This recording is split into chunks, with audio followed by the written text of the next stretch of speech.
a seguir con la lectura en nuestro segundo día y pues hay que empezar puntualito. Dice, y Frank también presenta un ángulo frágil. No necesitamos curiosear en su vida. Frank reconoció a Haddon Cleaver, otro de sus biógrafos, el largo nihilismo existencial de su juventud y que no en todas las épocas de la vida vivió de acuerdo con sus principios. Y nos consta, además, que sufrió desgarradores decaimientos. El primero ocurrió a las pocas semanas de su entrada en Auschwitz. Al igual que la mayoría de los prisioneros, experimentó el shock del internamiento con su correspondiente desplome del ánimo, a lo que vino a sumarse la ausencia de su mujer embarazada de su primer hijo, la muerte de su padre tras una horrible agonía y la despedida de su madre en el campo de Theresienstadt, con el convencimiento de verla por última vez.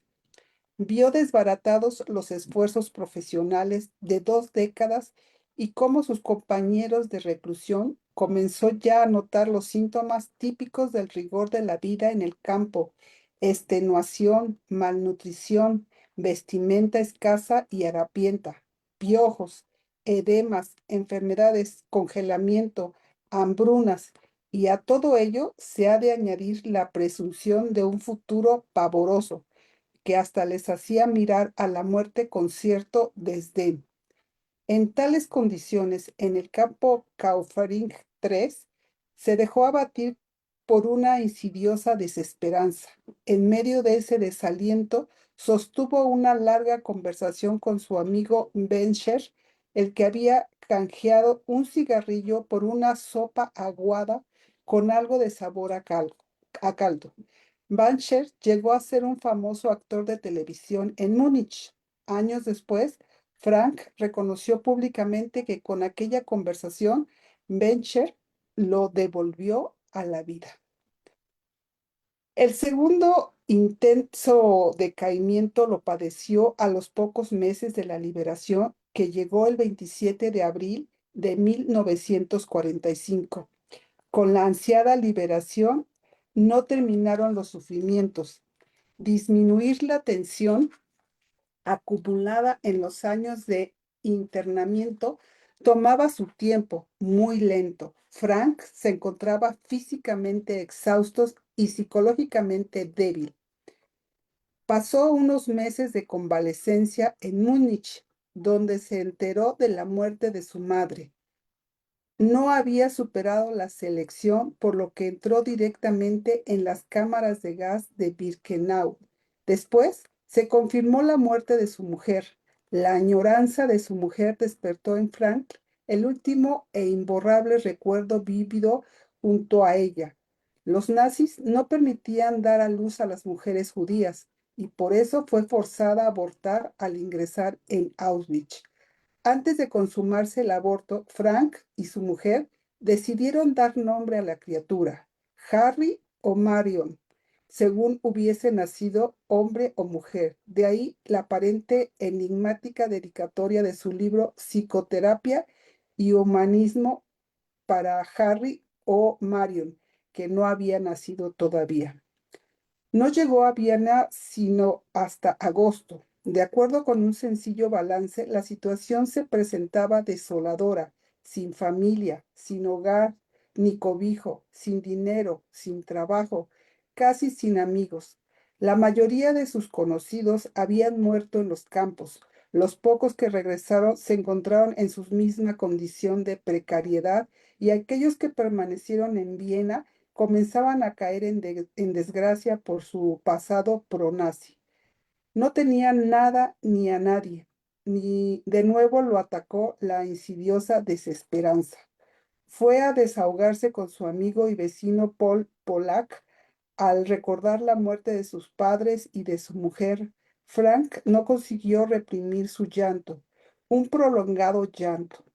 Al atardecer, visitaron al doctor Tushman por, por si aún conservaba algún contacto para abrirle alguna puerta a Frank. Tushman, con realismo, les puso las dificultades para encontrar trabajo en aquellos tiempos. No obstante, prometió tratar el asunto con máximo interés. Al despedirse de Tushman y de Pollack, Frank se siente aturdido y derrotado, pero esta vez se conjuró consigo mismo para rehacer aquel libro suyo con la ayuda de las notas que había tomado en el campo.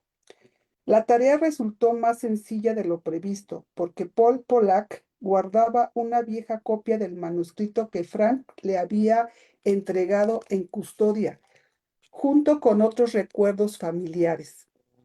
La noche anterior a su deportación, Frank lo había olvidado. Con los apuntes del campo y el viejo manuscrito, pronto acabó la redacción definitiva de Psicoanálisis y Existencialismo. Tushman le ofreció un puesto de neurólogo inicialmente provisional que le procuró los recursos mínimos para alquilar una habitación y sobrevivir decorosamente. También conoció a Leonore Katarina Schwindt, una enfermera de ojos vivarachos y una dulzura cautivadora. En definitiva, Frank recordaba pausadamente el vigor físico y psíquico y también la ilusión. El éxito de Psicoanálisis y Existencialismo, 3 ediciones en el mismo año, resultó uno de los factores principales para integrar a Frank en los afanes de la vida cotidiana. Parecía casi recuperado. Sin embargo, notaba un ligero desahogo efectivo que repercutía en su ánimo, ahora frágil y tornadizo. Comprendió que en su interior aún continuaba abierta la herida de la salvaje indignidad sufrida en el lager. Debía cicatrizar con presteza.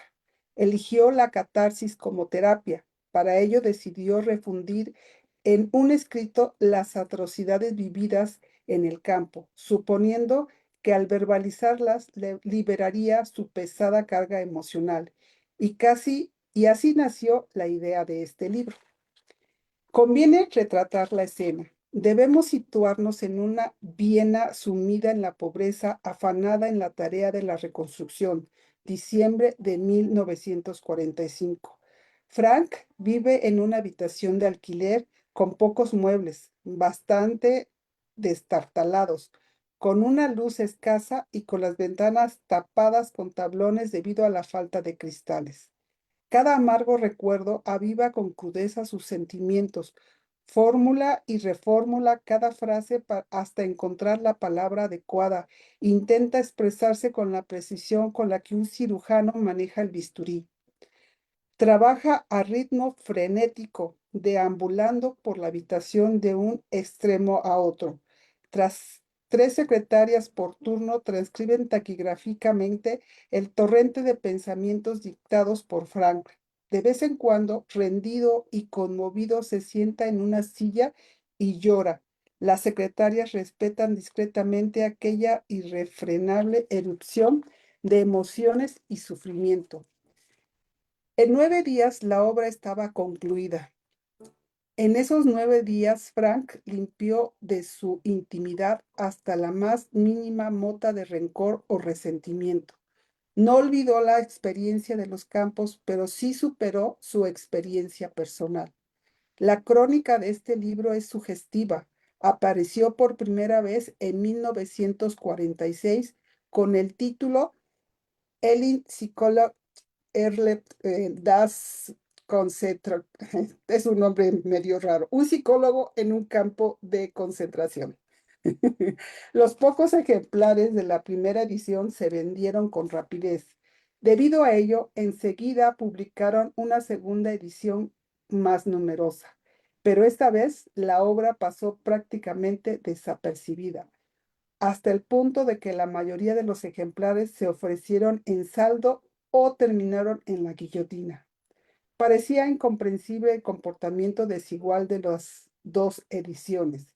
Por eso Frank consultó con Deuticke, su editor, para animarlo y aleccionarlo sobre los caprichosos itinerarios de ciertos libros, le contó las peripecias comerciales de la interpretación de los sueños de Freud, uno de los hombres de las obras cumbres del psicoanálisis, que también pertenecía a su fondo editorial. En 1900 se publicó una primera edición de 1000 ejemplares. 100 se destinaron a reseñas y por tanto solo salieron a la venta 900 ejemplares. Las 900 copias tardaron en venderse 10 años. Y tiempo después se convirtió en un libro universal. El libro se tradujo al inglés a pesar del fracaso de la edición alemana, bajo el título From the Camp de Existentialism, desde el campo de la muerte al existencialismo. También con escasísimo éxito, 1955-1959. Únicamente se vendieron unos cientos de copias. La Backup Press lo catalogó como libro enfermo, lo cual significa en el lenguaje editorial un libro sin posibles lectores. En 1961, el profesor Gordon Allport sugirió a Govin Steer, director de Beacon Press, una nueva edición del libro. La Beacon Press consistió en publicarlo por deferencia a Allport, uno de los autores estrella por aquellos tiempos. Pusieron una condición: que Frank añadiera al texto original una breve exposición de los conceptos básicos de la logoterapia. Con ese nuevo formato, el libro salió al mercado con el título El hombre en busca de sentido. El comportamiento del libro cambió de signo y la obra encontró lectores de forma paulatinamente arrolladora. El éxito de esta edición fue deslumbrante. Hizo olvidar el título original en alemán. Se convirtió en modelo para las nuevas ediciones y con el texto para las siguientes traducciones a otros idiomas, aunque el estallido definitivo tardó un par de años más. Lo recuerda el propio Víctor Frank. En el año de 1963, la Washington Square Press se encargó de la edición de bolsillo con el nuevo título Man's Shares for Many, y a pesar de seguir ignorando por los grandes periódicos y revistas, los lectores comenzaron a recomendar el libro uno a otro. A partir de ahí se convirtió en un éxito mundial, ya que la obra se ha traducido a cerca de 30 idiomas.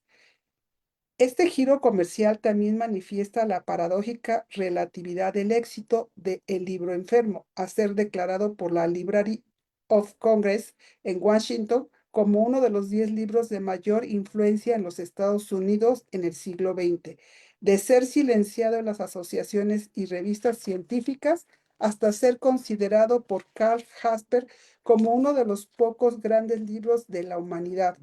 Una opinión similar ya había sido aventurada por el profesor Gordon Allport en el prólogo de aquella primera exitosa edición norteamericana.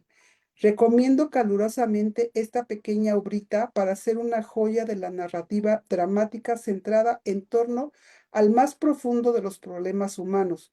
Su mérito, en tanto literario como filosófico, ofrece una preciosa introducción al movimiento psicológico más importante de nuestro tiempo.